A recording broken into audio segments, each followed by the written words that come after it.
NIA এলে তৎপর রাজ্য পুলিশ, দেশদ্রোহীর খোঁজে হানা দিয়ে ও খালি হাতে ফিরল গোয়েন্দা। প্রশ্নের মুখে প্রশাসনের ভূমিকা।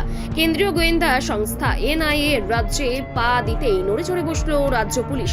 এমনই দৃশ্য ফের একবার উঠে এলো বিশালগড়ে।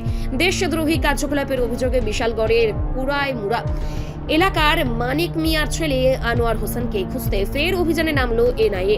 বিশালগড় থানার পুলিশকে সঙ্গে নিয়ে এনআইএ হানা দেয় অভিযুক্তের বাড়িতে।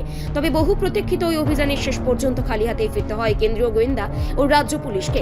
প্রশ্ন উঠছে, যার বিরুদ্ধে গৌহাটি এনআইএ আদালত থেকে গ্রেপ্তারি পরোয়ানা জারি হয়েছে, সে কিভাবে আগেভাগেই এলাকা ছাড়লো? তাহলে কি অভিযুক্তের গতিবিধি সম্পর্কে আগে থেকে অবগত ছিল কেউ?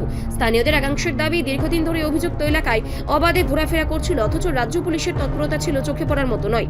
বারবার কেন্দ্রীয় সংস্থা আসার পরই রাজ্য পুলিশের সক্রিয়তা নিয়ে তীব্র সমালোচনা শুরু হয়েছে। রাজ্যের আইন শৃঙ্খলা ও গোয়েন্দা নজরদারি আদৌ কতটা কার্যকর তা নিয়ে এখন বড় প্রশ্ন উঠছে। দেশদ্রোহিতার মতো গুরুতর অভিযোগে অভিযুক্ত পলাতক থাকা নিছক ব্যর্থতা নয়, বরং তা প্রশাসনিক গাফিলতির নগ্ন চিত্র।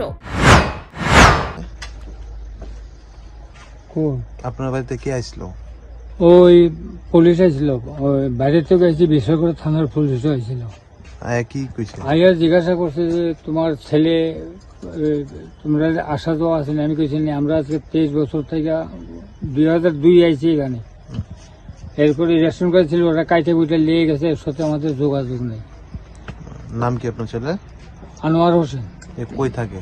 আমি কই থেকে তাও কইতে পারবো না। মানে কি কেস টেস এসব কিছু কইছে না, কেস কি ওই কইছে না। আপনার নাম? কইছে যে ওর নামে কেস হয়েছে, ওয়ারেন্ট হয়েছে। আপনার নাম? আমার নাম মানিক মিয়া। ওই যে জড়িবুটি ব্যস্ত, আমরা পাথর টাথর ব্যস্ত।